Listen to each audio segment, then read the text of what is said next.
Hello students, कैसे हैं आप? बिल्कुल ठीक। Okay, sound and healthy, energetic, very good, smart. हाँ, स्मार्ट क्लास।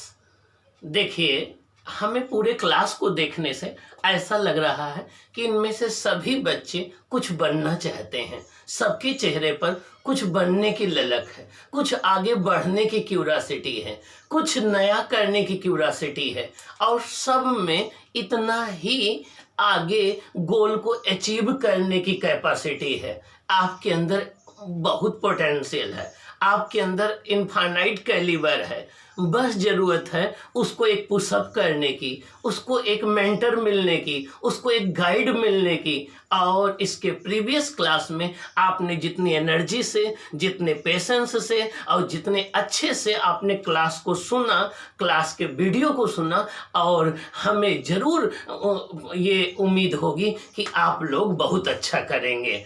अब आज के क्लास में और आपको ऐसे वीडियो को सुनते रहना है, अपना फीडबैक देते रहना है, क्योंकि आपके ही फीडबैक से हमें भी इस वीडियो को आपके लिए इम्प्रूवमेंट करने का काम मिलता है।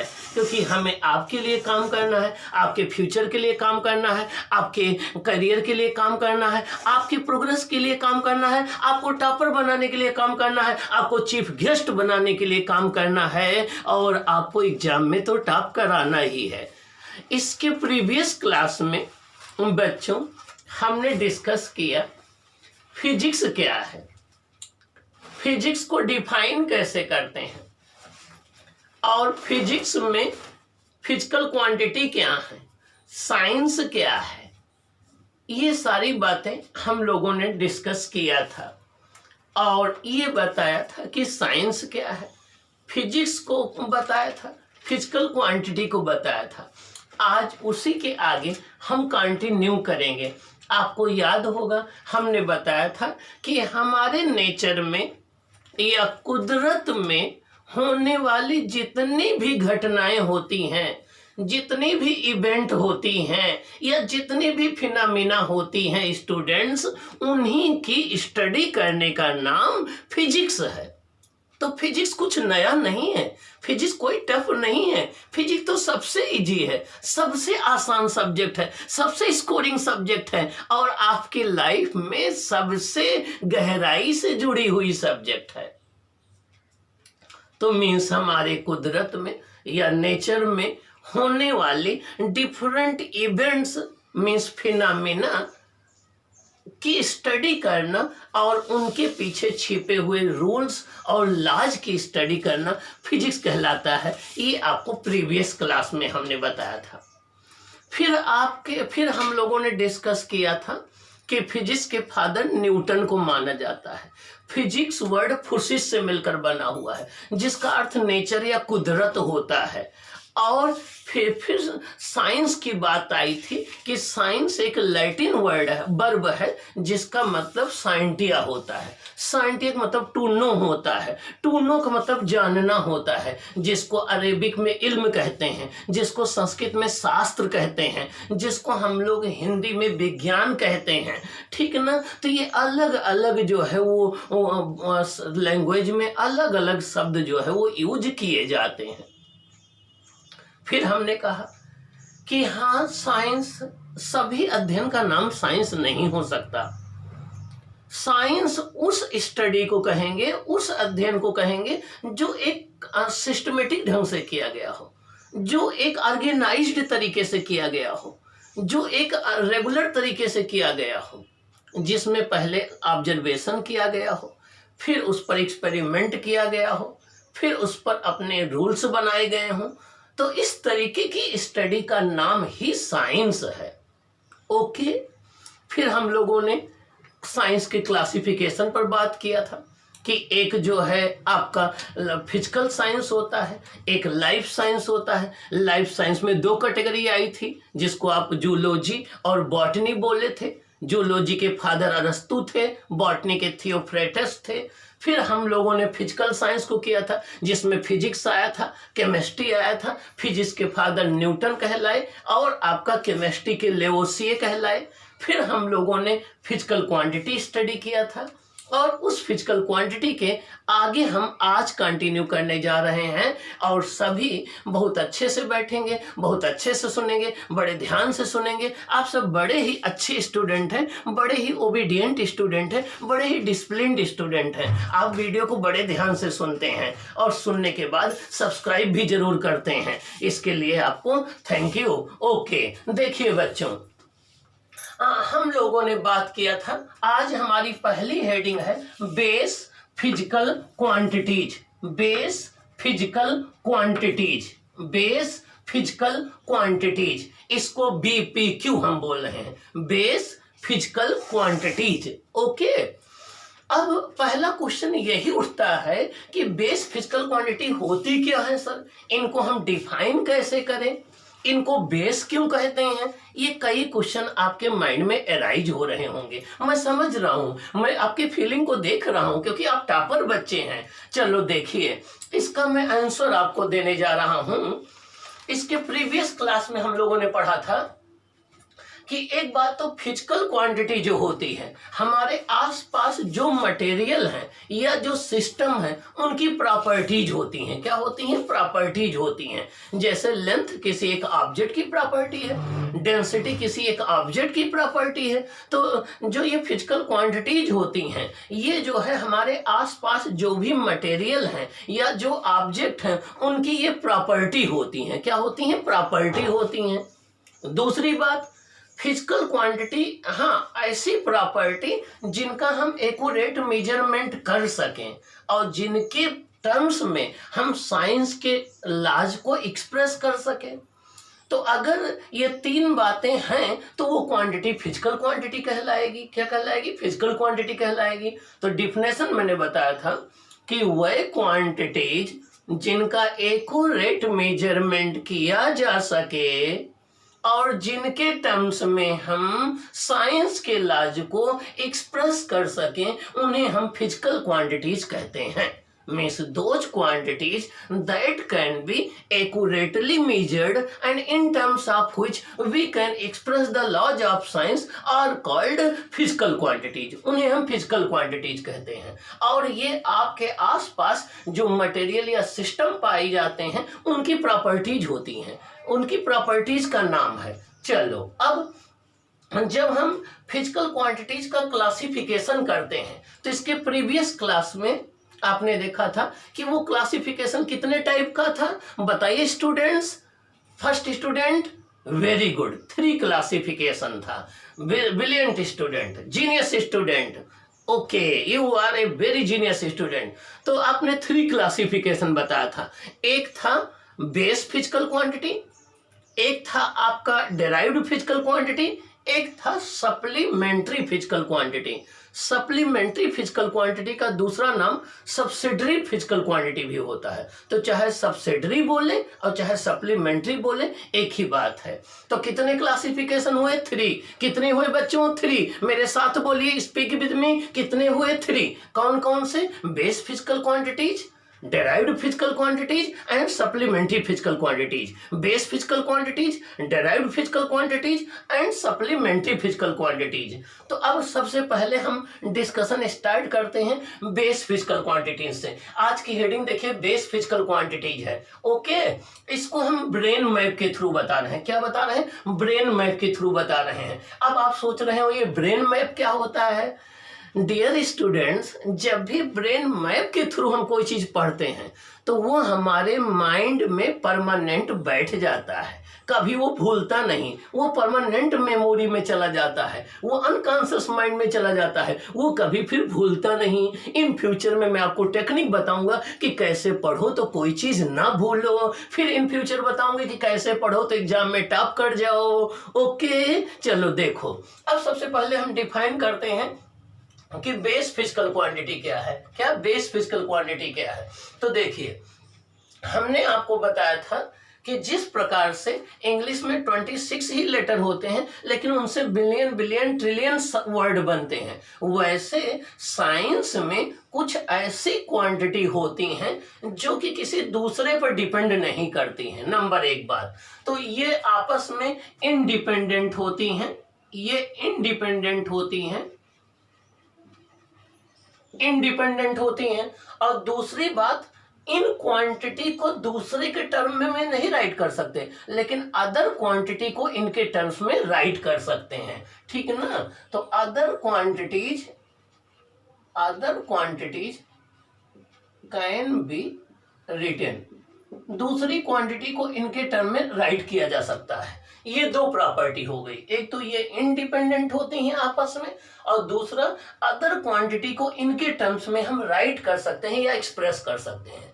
अगर ये दो क्वालिटी है, ये दो प्रॉपर्टी है किसी फिजिकल क्वांटिटी के अंदर, तो वो क्या कहलाएगी? बेस फिजिकल क्वांटिटी या वो फंडामेंटल फिजिकल क्वांटिटी कहेगी। लेकिन एक एग्जांपल मैं बोल रहा हूं, अगर हम आपसे कहें कि क्या लेंथ एरिया और टाइम, क्या ये बेस फिजिकल क्वांटिटी हो सकते हैं बच्चों? एग्जांपल बताइए, आप बताइए। Last student, very good. No, नहीं हो सकते। रीजन क्या है कि आप लेंथ ले रहे हो, एरिया ले रहे हो, टाइम ले रहे हो, तो लेंथ और टाइम तो आपस में रिलेटेड नहीं है, एक दूसरे पर डिपेंड नहीं करते, लेकिन एरिया लेंथ पर डिपेंड करता है। तो एरिया को लेंथ के टर्म में राइट किया जा सकता है। तो लेंथ और एरिया और टाइम को बेस फिजिकल क्वांटिटी आप नहीं ले सकते, क्योंकि बेस फिजिकल क्वांटिटी में केवल उन्हीं क्वांटिटी को आप लोगे जो आपस में इंडिपेंडेंट हो, जो आपस में भी डिपेंड ना करें। यहाँ पर एरिया जो है लेंथ इंटू लेंथ पर डिपेंड करेगा, तो एरिया, लेंथ और टाइम को हम बेस फिजिकल क्वांटिटी नहीं ले सकते हैं।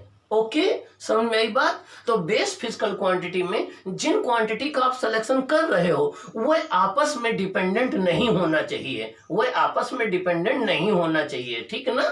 समझ में आई बात? ओके, तो वह क्वांटिटीज जो इंडिपेंडेंट होती हैं आपस में तथा किसी दूसरे पर डिपेंड नहीं करती हैं, तथा जिनके टर्म्स में हम अदर क्वांटिटी को एक्सप्रेस कर सकते हैं, उन्हें हम बेस फिजिकल क्वांटिटी कहते हैं। इनका अदर नाम फंडामेंटल फिजिकल क्वांटिटी है या एलिमेंट्री फिजिकल क्वांटिटी है, ठीक है ना? ओके, अब हमें देखना है कि कौन कौन सी बेस फिजिकल क्वांटिटी है हमारे फिजिक्स में जिनको हमें लर्न करना है। ये टोटल 7 होती हैं। कितनी होती हैं? 7 होती हैं। कितनी होती हैं? 7 होती हैं। चलो देखें इन 7 में कौन कौन सी आएंगी।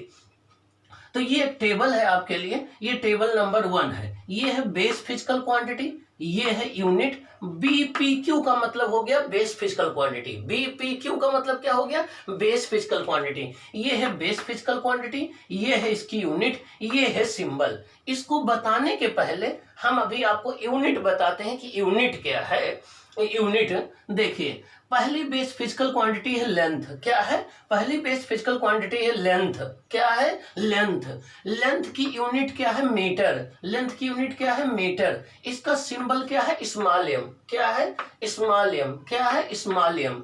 और जब भी कोई यूनिट जब भी कोई यूनिट का फुल नेम आप लिखते हैं, जैसे ये लिख रहे हैं, तो इसको हमेशा स्मॉल लेटर से लिखेंगे। किससे लिखेंगे? स्मॉल लेटर से। यहाँ पर देखिए हमने METER लिखा है ना, यहाँ यम स्मॉल से लिखा है, तो आप भी स्मॉल से लिखेंगे। तो जब भी किसी फिजिकल क्वांटिटी की कोई यूनिट का पूरा नाम हम राइट करते हैं तो वो स्मॉल लेटर्स, सारे लेटर्स स्मॉल के होते हैं। तो देखिए यहाँ हमने मीटर राइट किया है, इसका सिंबल क्या है? Small M. तो पहले हमारी बेस फिजिकल क्वांटिटी हो गई लेंथ, जिसकी एसआई यूनिट जो है वो मीटर होती है और जिसका सिंबल स्मॉल एम होता है। ओके, अब दूसरी है, लेंथ के बाद मास आता है। क्या आता है? मास आता है। मास की यूनिट है किलोग्राम। यहाँ किलोग्राम में सब स्मॉल लेटर्स रहेगा, KILOGRAM, किलोग्राम। और इसका सिंबल केजी रहेगा, इसमें के भी स्मॉल से रहेगा, जी भी स्मॉल से रहेगा, तो केजी हो गया। थर्ड है आपका टाइम। टाइम की ऐसा यूनिट सेकंड होती है। सेकंड में स्मॉल यस से रहेगा, इसका सिंबल स्मॉल यस होता है। क्या होता है? Small yes.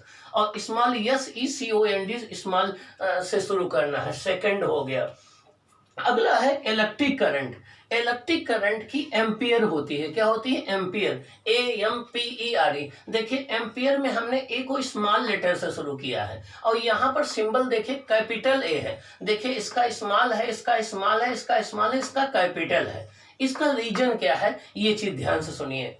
जो भी यूनिट किसी साइंटिस्ट को क्रेडिट देने के लिए रखी गई है उसको जब हम फुल नेम लिखते हैं तो स्मॉल लेटर से लिखते हैं, लेकिन जब उसका हम सिंबल राइट करते हैं तो वो कैपिटल लेटर से लिखते हैं। देखिए यहाँ एम्पियर एक साइंटिस्ट थे, तो उनको क्रेडिट देने के लिए इलेक्ट्रिक करंट की यूनिट एम्पियर रखी गई। तो जब आप एम्पियर को फुल नेम में लिखेंगे तो स्मॉल AMPERE लिखेंगे, लेकिन जब इसको शॉर्ट में लिखेंगे तो कैपिटल ए लिखेंगे। क्या लिखेंगे? कैपिटल ए लिखेंगे। तो जो भी यूनिट, जैसे कूलाम है, चार्ज की यूनिट कूलाम होती है, तो कूलाम एक साइंटिस्ट के नाम पर है, तो उसको जब आप पूरा नाम लिखेंगे तो स्मॉल सी से शुरू करेंगे, लेकिन सिंबल लिखेंगे तो कैपिटल सी लिखेंगे। जूल जो है वो एक प्रस्कास्ट जूल साइंटिस्ट थे, उनके नाम पर रखी गई है। तो जूल जब आप पूरा लिखेंगे तो स्मॉल JULE लिखेंगे, लेकिन शॉर्ट में लिखेंगे तो कैपिटल J से लिखेंगे। ठीक है ना? हम फैराडे है तो इसको कैपिटल F लिखेंगे। तो जो भी यूनिट किसी साइंटिस्ट को क्रेडिट देने के लिए यूज की जाती है, उसको जब हम सिंबल में लिखते हैं तो कैपिटल लेटर से लिखते हैं, लेकिन जब फुल नेम लिखते हैं तो सारे लेटर्स स्मॉल से होंगे। अब अगला है थर्मोडायनामिक टेम्परेचर। क्या? Thermodynamic temperature. Thermo means heat, dynamic मतलब मोशन में, टेम्परेचर मतलब टेम्परेचर। तो थर्मोडायनामिक टेम्परेचर को केल्विन में मेजर करते हैं। किसमें? केल्विन में। किसमें? केल्विन में। केल्विन, एक लॉर्ड केल्विन एक साइंटिस्ट थे, उनको क्रेडिट देने के लिए इसकी यूनिट केल्विन रखी गई। और जब हम सिंबल लिखते हैं तो कैपिटल के लिखते हैं। क्या लिखते हैं? कैपिटल के लिखते हैं। क्या लिखते हैं? कैपिटल के लिखते हैं। कैपिटल के लिखते हैं। ठीक है ना? कुछ बुक्स में इसको थीटा से डिनोट करते हैं, लेकिन मेरे ओपिनियन में ये कैपिटल के आप अगर हैबिट में लाएंगे तो ज्यादा बेटर रहेगा। अगला है amount of substance. Amount of substance. Amount of substance means पदार्थ की मात्रा। Amount of substance. अब अमाउंट ऑफ सब्सटेंस जो है किस में नापते हैं? मोल में। किस में मेजर करते हैं? मोल में। MOLE, स्पेलिंग देखिए, MOLE, और इसका सिंबल मोल है। क्या है? मोल है। तो सिंबल में जब सिंबल राइट करते हैं तो स्मॉल ई हटा देते हैं, और जब ये रहता है तो इसमें स्मॉल ई भी रहता है। तो अमाउंट ऑफ सब्सटेंस को मोल में मेजर करते हैं। अब 1 मोल क्या होता है? जिस प्रकार से आप सेंचुरी बोलते हो तो उसका मतलब 100 हो गया। आप 6 बोलते हो उसका मतलब 6 हो गया। 1 डोजन बोलते हो उसका मतलब 12 हो गया। ठीक है ना? तो जब आप 1 डोजन बोल देते हो शॉपकीपर से तो आपको ये नहीं बताना पड़ता कि 12 आपको दे दो, वो आपको 12 पीस देगा ही देगा। इसी तरीके से केमिस्ट्री में एटम्स, मॉलिक्यूल, इलेक्ट्रॉन, प्रोटॉन, इनकी संख्या इतनी ज्यादा होती है कि इनको काउंट करने के लिए एक स्पेशल नंबर का यूज किया जाता है। जैसे वहाँ डोजन यूज किया जाता है, वहाँ सेंचुरी यूज किया जाता है, वहाँ हैट्रिक यूज किया जाता है, वहाँ सिक्सर यूज किया जाता है। उसी तरीके से हम मोल जो है वो केमिस्ट्री में नंबर ऑफ पार्टिकल्स को काउंट करने के लिए यूज किया जाता है। और किसी भी एलिमेंट के एटॉमिक वेट के बराबर या मॉलिक्यूलर वेट के बराबर वेट ग्राम में ले लिया जाए तो उसमें जितने नंबर ऑफ एटम्स होते हैं या जितने नंबर ऑफ मॉलिक्यूल्स होते हैं वो 1 मोल कहलाता है। 1 मोल कहलाता है। इसकी कॉन्सेप्ट आवागैड्रो ने दी थी। किसने दी थी? आवागैड्रो ने दी थी। तो 1 मोल जो है वो किसी भी एटम्स या मॉलिक्यूल के एटॉमिक वेट या मॉलिक्यूलर वेट के बराबर वेट ग्राम में होता है। तो ये सब्सटेंस की अमाउंट को मेजर करने के लिए यूज किया जाता है। इसकी यूनिट मोल होती है। इसका सिंबल MOL होता है। ओके।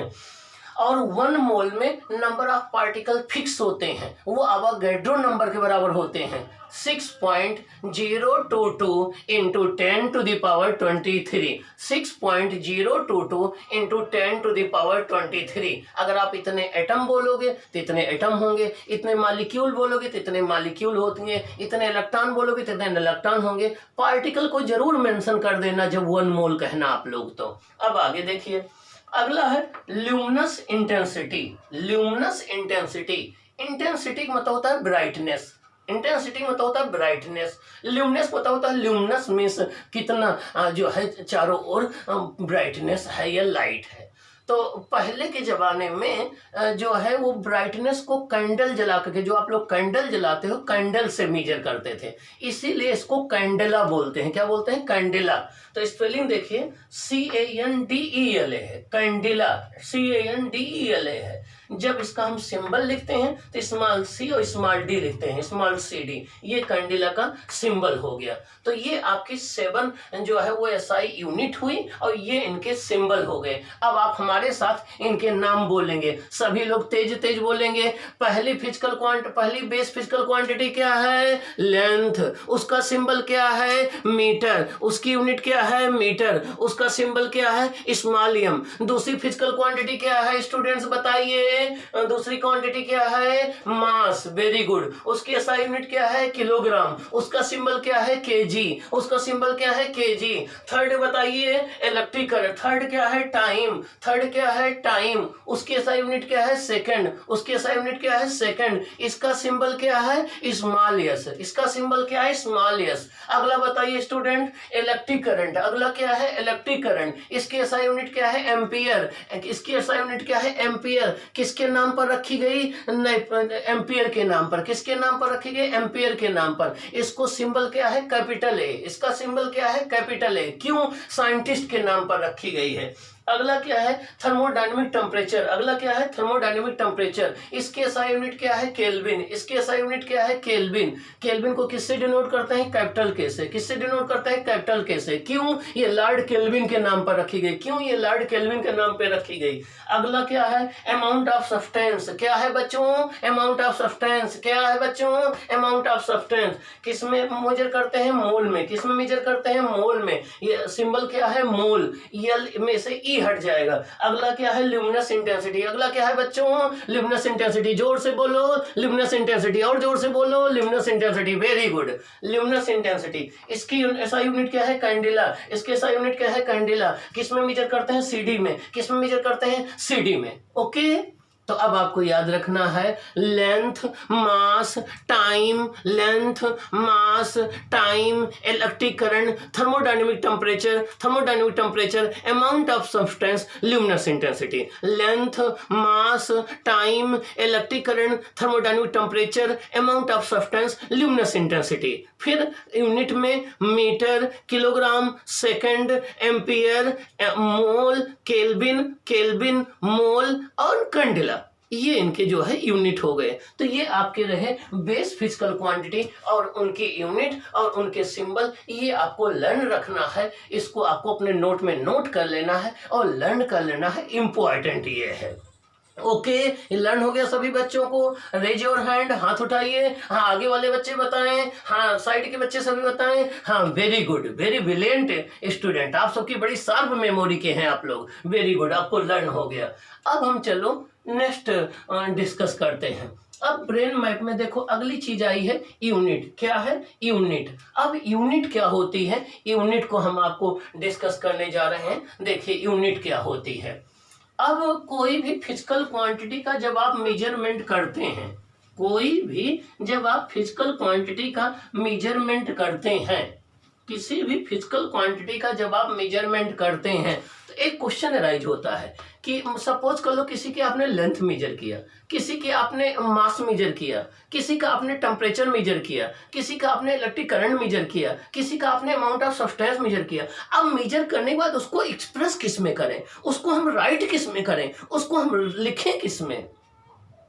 अगर हम किसी में लिखें, अमेरिका में किसी में कोई लिखे, ब्रिटेन में अलग कोई लिखे, मून पर अलग कोई लिखे, तो क्या हमारा साइंटिफिक कम्युनिकेशन हो पाएगा? क्या आपस में हम साइंस में नॉलेज का एक्सचेंज कर पाएंगे? नहीं कर पाएंगे। इसका मतलब जिसमें हम लिखें उसी में अमेरिका का भी पर्सन लिखे, उसी में ब्रिटेन का भी लिखे, उसी में मून पर का भी लिखे, उसी में माउंट एवरेस्ट पर का पर्सन लिखे, हर आदमी उसी में लिखे ना। इसका मतलब ये हो गया कि किसी भी फिजिकल क्वांटिटी को मेजर करने के बाद उसी टाइप की, सेम टाइप की एक स्टैंडर्ड क्वांटिटी होनी चाहिए। एक स्टैंडर्ड क्वांटिटी होनी चाहिए जिसमें हम उस क्वांटिटी को मेजर करने के बाद एक्सप्रेस कर सकें। फिर से सुन लो, किसी भी क्वांटिटी को मेजर करने के बाद एक हमारे पास स्टैंडर्ड क्वांटिटी होनी चाहिए और सेम उसी नेचर की, मतलब अगर वो लेंथ है तो लेंथ के नेचर की, मास है तो मास के नेचर की, करंट है तो करंट के नेचर की। तो किसी भी फिजिकल क्वांटिटी को मेजर करने के बाद हमारे पास उसी नेचर की एक स्टैंडर्ड क्वांटिटी होनी चाहिए जिसमें हम उस मेजरमेंट को एक्सप्रेस कर सकें। क्या कर सकें? एक्सप्रेस कर सकें। वही जो स्टैंडर्ड क्वांटिटी होती है उसी को हम क्या बोलते हैं? Unit of that quantity. क्या बोलते हैं? Unit of that quantity. अब इसको डिफाइन कैसे करेंगे?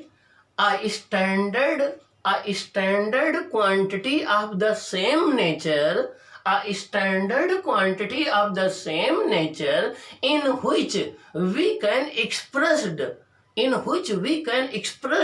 a measured quantity is called unit of that quantity। मतलब क्या हुआ कि सेम नेचर की एक ऐसी स्टैंडर्ड क्वांटिटी जिसमें हम किसी मेजरमेंट को करने के बाद एक्सप्रेस कर सके, वो उसकी यूनिट कहलाती है।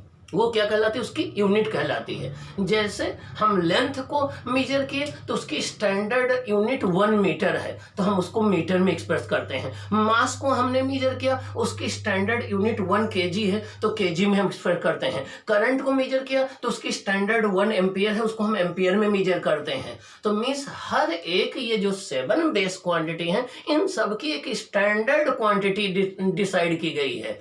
इसको उसको रेफरेंस क्वांटिटी भी कह सकते हैं या स्टैंडर्ड क्वांटिटी कह सकते हैं, ठीक ना। उसको किसने डिसाइड किया? अब क्वेश्चन ये आता है कि who decide the unit. Unit को कौन डिसाइड करता है? तो यूनिट को हम अकेले नहीं डिसाइड कर सकते हैं, ना आप अकेले डिसाइड कर सकते हैं, क्योंकि यूनिट ऐसी डिसाइड होनी चाहिए जो हर जगह पर यूज की जा सके, हर जगह पर वैलिड हो, हर टाइम पर वैलिड हो, हर प्लेस पर वैलिड हो, हर कंडीशन में वैलिड हो। मीन्स वो यूनिवर्सल उसकी एक्सेप्टेंस हो, पूरे वर्ल्ड के लोग उसको माने, हर प्लेस पर वो वैलिड हो। ये ऐसा नहीं कि यहाँ अलग हो, अमेरिका में अलग हो, मून पर अलग हो, जुपिटर पर अलग हो, ठीक ना, ऐसा ना हो। तो नंबर 1, जो भी यूनिट डिसाइड की जाए, जो भी स्टैंडर्ड क्वांटिटी डिसाइड की जाए, नंबर वो यूनिवर्सल एक्सेप्टेंस होना चाहिए, सभी उसको स्वीकार कर सके, पूरे वर्ल्ड के लोग। दूसरी बात, वो एक्सेसिबल होनी चाहिए, सबके पहुंच में हो, सभी उसको डराइव कर सकें अपने कंट्री में। ऐसा ना हो कि केवल एक ही लोग कर सकें, बाकी कोई ना कर पाए,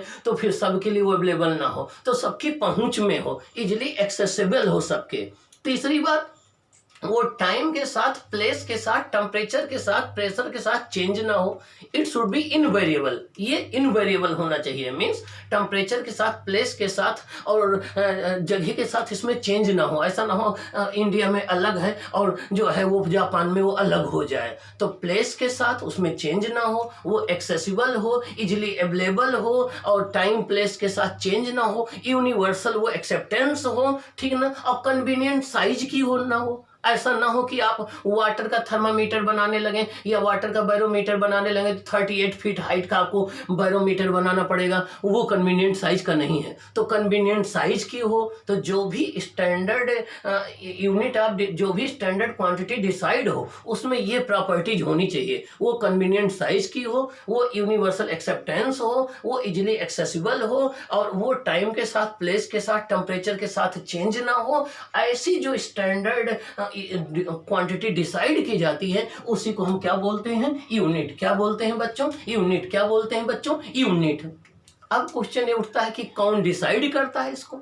इसको पूरे वर्ल्ड के साइंटिस्ट मिल करके और वो कॉन्फ्रेंस करते हैं। कॉन्फ्रेंस मतलब मीटिंग करते हैं। उस कॉन्फ्रेंस में वो डिस्कस करते हैं। डिस्कस करने के बाद एक्सपेरिमेंट किया जाता है और वो स्टैंडर्ड कंडीशन होती हैं उनके जो है, उन स्टैंडर्ड कंडीशन में इसको डिफाइन किया जाता है। जैसे 1 मीटर है, 1 केल्विन है, 1 मोल है, 1 एम्पियर है, और उसी जो ये जो डिफाइन किया जाता है स्टैंडर्ड क्वांटिटी, इसी से पूरे वर्ल्ड के जो कंट्री हैं वो अपने अपने यहाँ मेजरमेंट करते हैं, जिससे साइंस के नॉलेज के कम्युनिकेशन में कोई प्रॉब्लम ना हो। तो ये काम जो है वो फ्रांस में एक है, उसका नाम है general conference on weight and measure. France में है, general conference on weight and measure, वो ये डिसाइड करता है। उसके बाद डिफरेंट कंट्री को जो है वो स्टैंडर्ड दिए जाते हैं, वो कंट्री अपने यहाँ उसका यूज करते हैं। इंडिया में ये काम नेशनल फिजिकल लेबोरेटरी दिल्ली करता है, दिल्ली। तो टाइम को, फ्रिक्वेंसी को मैनेज करने का काम वही करता है। और इंडिया का जो स्टैंडर्ड टाइम है IST, वो उसी के द्वारा डिसाइड किया गया है, ठीक है ना, एटॉमिक क्लॉक के द्वारा, new national physical laboratory Delhi के द्वारा डिसाइड किया गया है। तो अब आपकी यूनिट की डिफरेंसेस सुनिए, अपने अपने नोट में नाइट करना। A standard quantity of the same nature, a standard quantity of the same nature in which we express a quantity after measurement is called unit of that quantity. A standard quantity of the same nature in which we express a physical quantity after measurement is called unit of that quantity. मतलब वो standard या reference quantity जिसमें हम किसी quantity को measurement करने के बाद एक्सप्रेस करते हैं, उसकी यूनिट कहलाती है। ओके एग्जांपल, लेंथ की मीटर हो गई, मास की किलोग्राम हो गई, टाइम की सेकंड हो गई, इलेक्ट्रिक करंट की एम्पियर हो गई, अमाउंट ऑफ सब्सटेंस की मोल हो गई, टेम्परेचर की केल्विन हो गई, ल्यूमिनस इंटेंसिटी की कैंडिला हो गई, ठीक ना, ये इनकी यूनिट है। क्या है? यूनिट है। ओके, अब अगला question, who decide the unit? These units are decided by the scientific community of the world by a conference in France in 1971 that are used in whole of the world. Okay, अगला question आता है, what should be properties of these quantities? In standard quantity की property क्या होना चाहिए? Number 1, universal acceptance, सभी उसको accept कर सके। सेकंड, एक्सेसिबल टू एवरीवन, सभी के वो अप्रोच में हो। Third, should not change with time, place, temperature and pressure, in condition के साथ चेंज ना हो। Next, should be convenient size, वो कन्वीनियंट साइज की हो। Next, should be easily reproducible, जहां जो चाहे अपनी कंट्री में उस स्टैंडर्ड को रिप्रोड्यूस कर ले, फिर से रिप्रोड्यूस करके चेक कर ले कि हाँ वो स्टैंडर्ड सही है या नहीं सही है। तो ये क्वालिटी होनी चाहिए, ये प्रॉपर्टीज होनी चाहिए जो स्टैंडर्ड क्वांटिटी या रेफरेंस क्वांटिटी आप डिसाइड कर रहे हैं। ओके, ये क्वेश्चन इंपॉर्टेंट है आपके एकेडमिक के लिए, ठीक ना। वहां पूछा जाता है व्हाट आर द प्रॉपर्टीज या characteristics of the standard quantity, तो उसमें आप लिखोगे यूनिवर्सल एक्सेप्टेंस लिखोगे, और आप लिखोगे easily accessible, easily reproducible, should be of the convenient size, should not change by the place, time and pressure and temperature. Okay, अब अगला क्वेश्चन ये उठता है कि ये दो क्वेश्चन का आंसर मिल गया। Who decide unit, how it is decided, कैसे डिसाइड की जाती है, कौन डिसाइड करता है? तो मींस डिसाइड करता है साइंटिफिक कम्युनिटी वर्ल्ड की। कैसे डिसाइड की जाती है? डिस्कशन करके, एक्सपेरिमेंट कर करके, एक स्टैंडर्ड कंडीशन, टेम्परेचर, प्रेशर सबकी बना करके। ओके, तो इन दोनों का आंसर मिल गया। अब अगला क्वेश्चन ये उठता है यहां से कि what are the base unit, base unit क्या होती है? क्या बेस यूनिट, अगला क्वेश्चन आता है। तो बेस यूनिट की डिफिनेशन सुन लो। वह यूनिट जो बेस फिजिकल क्वांटिटी को मेजर करने के लिए यूज की जाती हैं, उन्हें हम बेस यूनिट कहते हैं। वह यूनिट जो बेस फिजिकल क्वांटिटी को मेजर करने के लिए यूज की जाती हैं, उन्हें बेस यूनिट कहते हैं। Those units that are used for the measurement of base quantities are called base unit, या फंडामेंटल यूनिट, या एलिमेंट्री यूनिट। मतलब वह यूनिट्स जिनका यूज हम बेस फिजिकल क्वांटिटी को मेजर करने के लिए करते हैं, या बेस फिजिकल क्वांटिटी को एक्सप्रेस करने के लिए करते हैं, उन्हें बेस यूनिट कहते हैं, या इनका दूसरा नाम फंडामेंटल यूनिट है, या एलिमेंट्री यूनिट है। अब जो भी आप बोल दीजिए, ठीक ना। ओके, ज्यादातर फंडामेंटल यूनिट या बेस यूनिट इनको बोला जाता है। ये कौन कौन सी आएंगी बेस यूनिट में? इसमें आएगा metre, kilogram, second, ampere, kelvin, mole, candela. क्या क्या आएगा? मीटर, किलोग्राम, सेकंड, एम्पियर और मोल, केल्विन, कैंडिला। ये आपकी जो 7 यूनिट होंगी, ये आपकी आएंगी बेस यूनिट में। इनको आपको मेमोराइज रखना है। ओके ओके, अब अगला है डेराइव्ड यूनिट किसे कहते हैं? क्या डेराइव्ड यूनिट किसे कहते हैं? चलो इसकी डिफिनेशन सुन लो। वह यूनिट, हमने आपको बताया था कि वह क्वांटिटी जो खुद में इंडिपेंडेंट नहीं होती हैं, वो डिपेंड करती हैं बेस क्वांटिटी पर। और बेस क्वांटिटी के टर्म्स में हम उनको राइट कर सकते हैं, उन्हें डिराइव्ड क्वांटिटी कहते हैं। इन 7 को छोड़ दो, बाकी जितनी फिजिकल क्वांटिटी है फिजिक्स में, आपका लेंथ हो गया, सॉरी एरिया हो गया, वॉल्यूम हो गया, डेंसिटी हो गया, वर्क हो गया, एनर्जी हो गया, ये सब आपकी क्या है, डिराइव्ड क्वांटिटी क्या है, डिराइव्ड क्वांटिटी है। ओके, तो वह क्वांटिटी जो कि बेस फिजिकल क्वांटिटी के टर्म में लिखी जा सके और जो आपस में इंडिपेंडेंट ना हो, उन्हें हम डिराइव्ड क्वांटिटी बोलते हैं। ओके, और डिराइव्ड क्वांटिटी को मेजर करने के लिए जिन यूनिट का यूज किया जाता है उन्हें हम डिराइव्ड यूनिट कहते हैं। क्या कहते हैं, डिराइव्ड यूनिट कहते हैं। क्या कहते हैं बच्चों, डिराइव्ड यूनिट कहते हैं। तो those units that are used for measurement of the derived quantity are called derived unit. उन्हें हम क्या कहते हैं, डिराइव्ड यूनिट। अब डिराइव्ड यूनिट में क्या आएंगी, एरिया की यूनिट मीटर स्क्वायर, वॉल्यूम की यूनिट मीटर क्यूब, डेंसिटी की unit kilogram per metre cube, work की यूनिट जूल, एनर्जी की यूनिट जूल। ये सब आपकी क्या है, डिराइव्ड यूनिट है। क्या है, डिराइव्ड यूनिट है। क्या है, डिराइव्ड यूनिट है। तो दो तरीके की यूनिट हो गई, एक बेस यूनिट और एक डिराइव्ड यूनिट हो गई। तो ये आपका डिस्कशन रहा कि यूनिट क्या है, यूनिट में बेस यूनिट क्या है, यूनिट डिसाइड कौन करता है, यूनिट की प्रॉपर्टीज कौन होनी चाहिए, यूनिट कैसे डिसाइड की जाती हैं, इंडिया में कौन ये काम करता है, नेशनल फिजिकल लेबोरेटरी करता है। ओके, अब अगला डिस्कशन देखिए। अगला है सिस्टम ऑफ यूनिट। क्या है, सिस्टम ऑफ यूनिट। ये सिस्टम ऑफ यूनिट क्या होता है, ये सुन लीजिए। हम एक ग्रुप ऑफ यूनिट्स ले लेते हैं। क्या लेते हैं, ग्रुप ऑफ यूनिट्स ले लेते हैं। मतलब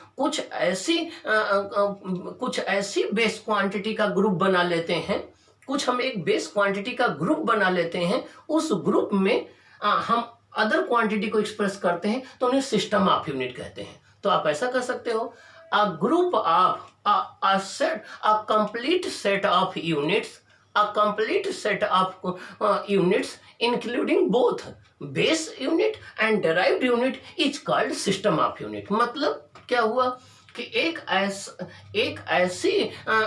ऐसा ग्रुप यूनिट का जिसमें बेस यूनिट भी इंक्लूड हो और डेराइव्ड यूनिट भी इंक्लूड हो, ऐसे ग्रुप को हम क्या बोलते हैं, सिस्टम ऑफ यूनिट बोलते हैं। क्या बोलते हैं, सिस्टम ऑफ यूनिट बोलते हैं। तो सिस्टम ऑफ यूनिट की डिफिनेशन क्या हो गई, a set of physical quantities including both base unit as well as derived unit is called system of unit। Okay, means एक ऐसा ग्रुप ऑफ क्वांटिटीज जिसमें बेस और डिराइव्ड दोनों इंक्लूड हो, उसे हम सिस्टम ऑफ यूनिट कहते हैं। अब सिस्टम ऑफ यूनिट में कौन कौन सी होती हैं, देखिए पहला है सीजीएस। क्या है, सीजीएस। क्या है, सीजीएस। इसमें फुल स्टॉप नहीं लगाना है आपको और कैपिटल में लिखना है। सीजीएस का मतलब, अब सीजीएस सिस्टम क्या होता है, सीजीएस सिस्टम जो है, सीजीएस सिस्टम को हम लोग बोलते हैं centimetre gram second system. Centimetre gram second system, centimetre gram second system. Okay, तो यहाँ पर इस सिस्टम में लेंथ को हम लोग सेंटीमीटर में मेजर करते हैं, मास को हम लोग ग्राम में मेजर करते हैं, और टाइम को हम लोग सेकंड में मेजर करते हैं। तो लेंथ को सेंटीमीटर में, मास को ग्राम में, ग्राम का सिंबल जी लिखा जाता है, जीएम नहीं, और सेकंड को हम लोग जो है वो टाइम को सेकंड में मेजर करते हैं। तो वो सिस्टम जिसमें हम लेंथ को सेंटीमीटर में, मास को ग्राम में, टाइम को सेकंड में मेजर करें, ऐसी सिस्टम ऑफ यूनिट को या ऐसे ग्रुप ऑफ यूनिट को सीजीएस सिस्टम ऑफ यूनिट बोलते हैं। क्या बोलते हैं, सीजीएस सिस्टम ऑफ यूनिट बोलते हैं। क्या बोलते हैं, सीजीएस सिस्टम ऑफ यूनिट बोलते हैं। ओके, नंबर एक बात। दूसरी बात, ये जो सीजीएस सिस्टम ऑफ यूनिट होती है, इसमें फोर्स की यूनिट को डाइन बोला जाता है। कहते हैं बड़ी डाइन बनी है, ठीक ना, तो इसमें फोर्स की यूनिट को डाइन में एक्सप्रेस किया जाता है। वर्क की यूनिट को अर्ग में एक्सप्रेस किया जाता है। मीन्स सीजीएस सिस्टम में फोर्स की यूनिट को किस में मेजर किया जाता है बच्चों? डाइन में। किस में मेजर किया जाता है? डाइन में। किस में मेजर किया जाता है? डाइन में। और एसआई सिस्टम में न्यूटन में। 1 न्यूटन होता है 10⁵ डाइन। 1 न्यूटन होता है 10⁵ डाइन। 1 न्यूटन होता है 10⁵ डाइन। तो इसमें जो है वो फोर्स की यूनिट को न्यूटन में मेजर किया जाता है और वर्क और एनर्जी की यूनिट को अर्ग में मेजर किया जाता है। ERG, अर्ग। 1 जूल इक्वल टू 10⁷ अर्ग। 1 जूल इक्वल टू 10⁷ अर्ग। ओके, तो ये रहा सीजीएस यूनिट। क्या रहा? CGS unit. तो इसमें जो है वो आपके ये 2 बातें आपको याद रखनी है। अगली सिस्टम ऑफ यूनिट है MKS। इसको बोलते हैं metre kilogram second. Metre kilogram second. ये ज्यादातर मैकेनिक्स में यूज की जाती है क्योंकि मैकेनिक्स में ज्यादातर हमें लेंथ, मास और टाइम इन्हीं 3 की जरूरत पड़ती है। तो अगला है MKS यूनिट। क्या है? MKS unit. तो MKS यूनिट को बोलते हैं मीटर किलोग्राम सेकंड यूनिट। इसको बोलते हैं MKS सिस्टम। तो होता है मीटर किलोग्राम सेकंड सिस्टम। इसमें लेंथ को मीटर में मेजर किया जाता है। लेंथ को मीटर में। मीटर की स्पेलिंग देखिए METRE। जब आप डिस्टेंस के लिए लिखेंगे तो TRE लिखेंगे और जब कोई डिवाइस लिखेंगे तो TER लिखेंगे। जैसे आप अमीटर लिखेंगे AWMETER लिखेंगे। आप जो है जैसे आप वोल्ट मीटर लिखेंगे तो METER लिखेंगे, लेकिन डिस्टेंस के लिए METRE लिखते हैं। तो इसमें डिस्टेंस को मीटर में मेजर किया जाता है। मास को जो है वो किलोग्राम में मेजर किया जाता है। मास को किलोग्राम में मेजर किया जाता है। टाइम को सेकंड में मेजर किया जाता है। तो वो सिस्टम ऑफ यूनिट जिसमें लेंथ को मीटर में, मास को किलोग्राम में और टाइम को हम सेकंड में। इसका सिंबल स्मॉल m हो गया, इसका स्मॉल kg हो गया, इसका स्मॉल s हो गया। इसे हम MKS सिस्टम कहते हैं। क्या कहते हैं? MKS सिस्टम कहते हैं। इसका ज्यादातर यूज मैकेनिक्स में किया जाता है।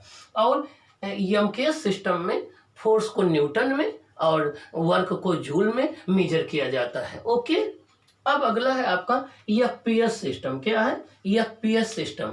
FPS को कहते हैं फुट पाउंड सेकंड सिस्टम, जो ज्यादातर ब्रिटेन में यूज की जाती थी। ठीक है ना? तो FPS सिस्टम। FPS में हम यहाँ पर क्या करते हैं? लेंथ को फुट में मेजर करते हैं। लेंथ को किस में मेजर करते हैं? फुट में मेजर करते हैं। किसमें? फुट में। अब फुट का प्लूरल फीट होता है। फुट में मेजर करते हैं। मास को पाउंड में मेजर करते हैं और टाइम को सेकंड में मेजर करते हैं। मीन्स FPS सिस्टम में लेंथ को फुट में मेजर करते हैं, मास को पाउंड में मेजर करते हैं, टाइम को सेकंड में मेजर करते हैं। ये क्रिकेट बॉल, इसको पाउंड में ही इसका वेट मेजर किया जाता है। तो 1 फुट इक्वल टू होता है 30.48 centimetre. Means near about 30.5 centimetre होता है। ओके, तो आपकी ये जो बड़ी वाली स्केल होती है ये 1 फुट की होती है। ठीक ना? तो यहाँ पर इसको फुट में, इसको पाउंड में, इसको सेकंड में मेजर किया जाता है। आगे चलकर के इस पाउंड को शार्ट में LB लिखा जाता है। तो कहीं कहीं जो है वो मास को LB से भी डिनोट करेंगे। तो इसको हम बोलते हैं FPS सिस्टम। अब इसमें जो एक्सेलरेशन ड्यू टू ग्रेविटी होती है उसकी वैल्यू होती है 32 फीट पर सेकेंड स्क्वायर। और वैसे SI सिस्टम में होती है G की वैल्यू 9.8 मीटर पर सेकेंड स्क्वायर। तो ये कभी कभी जरूरत पड़ती है, इसको आप याद रखेंगे कि मीन्स MKS सिस्टम में या SI सिस्टम में स्मॉल g की वैल्यू 9.8 मीटर पर सेकंड स्क्वायर होती है, लेकिन FPS सिस्टम में 32 फीट पर सेकंड स्क्वायर होती है, 32 फुट पर सेकंड स्क्वायर होती है। ओके, ये रहा FPS सिस्टम। अब FPS सिस्टम के बाद हमारा है SI सिस्टम। क्या है? SI system. अब देखिए SI सिस्टम क्या है?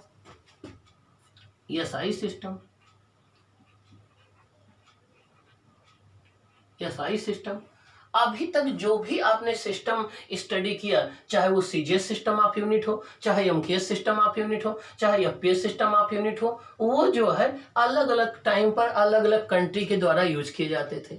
लेकिन अगर डिफरेंट कंट्री में डिफरेंट सिस्टम ऑफ यूनिट होंगी तो साइंटिफिक नॉलेज के कम्युनिकेशन में प्रॉब्लम होगी, क्योंकि आज हमें कॉमर्शियल लेवल में साइंस को यूज करना पड़ता है, इंडस्ट्री में साइंस को यूज करना पड़ता है, साइंस एंड टेक्नोलॉजी में साइंस को यूज करना पड़ता है। तो अगर अलग अलग कंट्री अलग अलग प्लेस पर अलग अलग सिस्टम ऑफ यूनिट चलेगी तो नॉलेज के एक्सचेंज में बड़ी प्रॉब्लम होगी। इसलिए पूरे वर्ल्ड के साइंटिस्ट मिल करके 1971 में, देखिए 1971 में, ठीक ना, 1971 में एक कॉन्फ्रेंस हुई, इसको बोलते हैं GCWM। क्या GCWM? क्या GCWM? General conference on weight and measure. General conference on weight and measure. General conference on weight and measure. ये कहाँ पर हुई थी? ये हुई थी 1971 में फ्रांस में। कहाँ पर हुई थी? फ्रांस में। कहाँ पर हुई थी? फ्रांस में। और ये ऐसे सिस्टम है जिसमें जितनी ये 7 बेस यूनिट है इनको इंक्लूड किया गया है और 2 सप्लीमेंट्री यूनिट को यूज किया गया है, इंक्लूड किया गया है। तो इसको बोलते हैं इंटरनेशनल सिस्टम।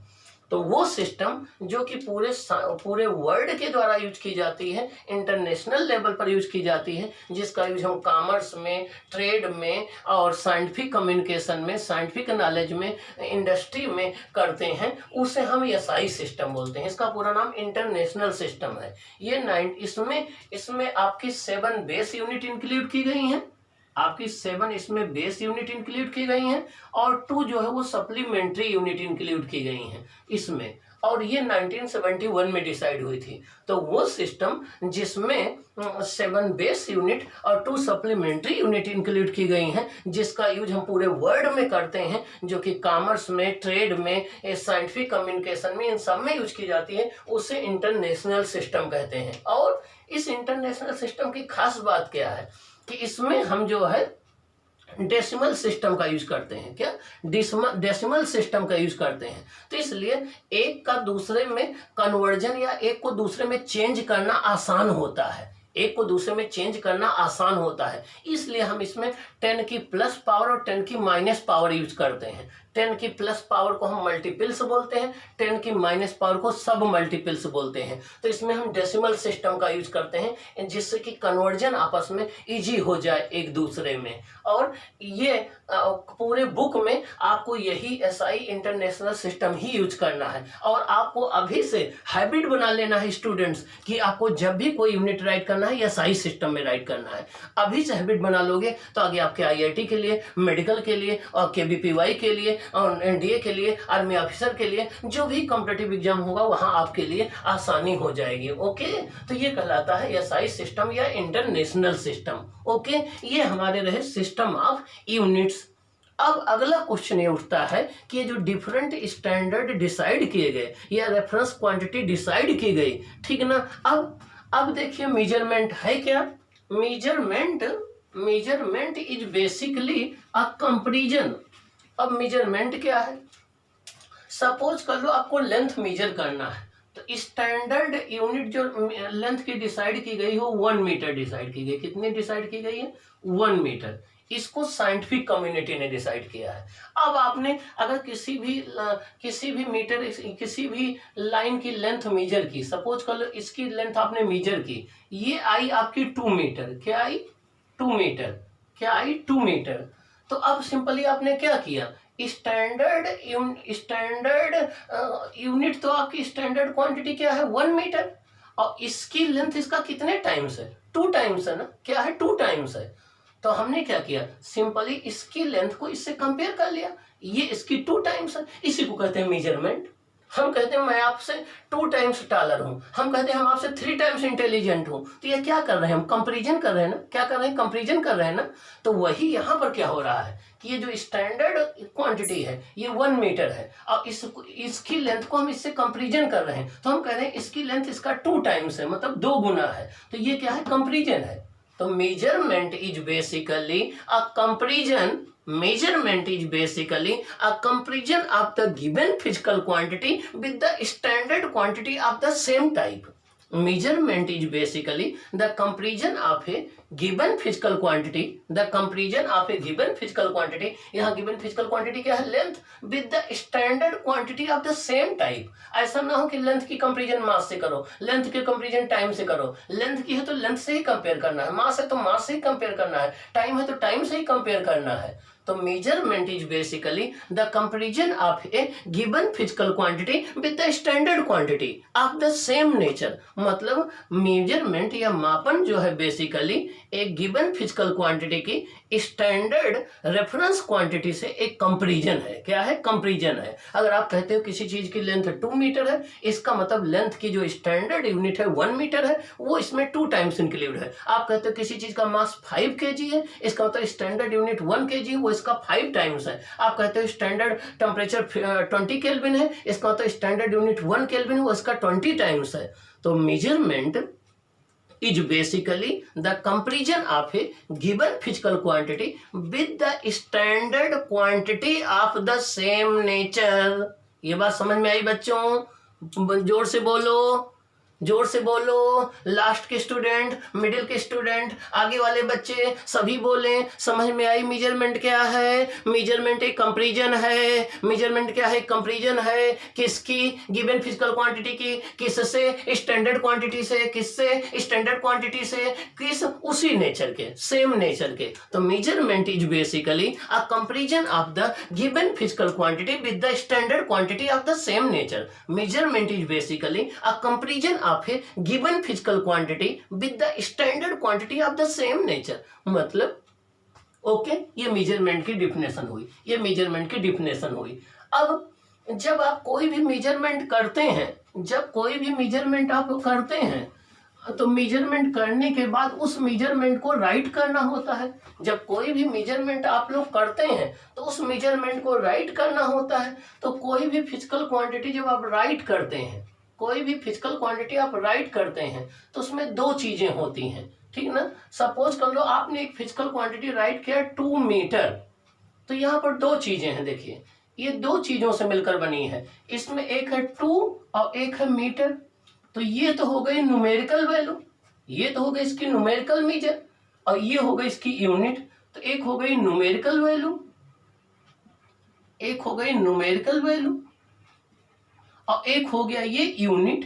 क्या हो गया? यूनिट। तो किसी भी फिजिकल क्वांटिटी, कोई भी फिजिकल क्वांटिटी को जो हम राइट करते हैं, देखिए किसी भी फिजिकल क्वांटिटी को जो हम राइट करते हैं तो उसमें 2 चीजों को कंबाइन करना होता है।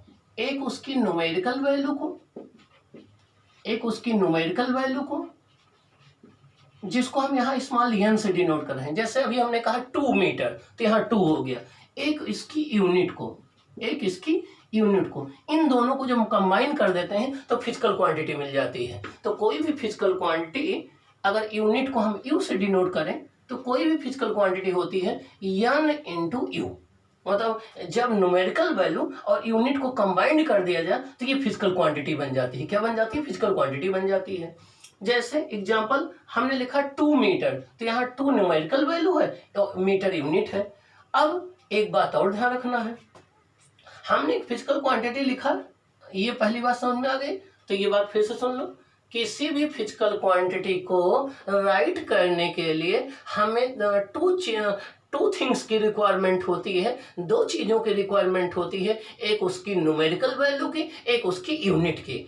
जैसे 2 मीटर, तो यहाँ 2 न्यूमेरिकल वैल्यू है और यूनिट, मीटर यूनिट है। तो जब हम न्यूमेरिकल वैल्यू और यूनिट को कंबाइन कर दें तो वो फिजिकल क्वांटिटी मिल जाती है।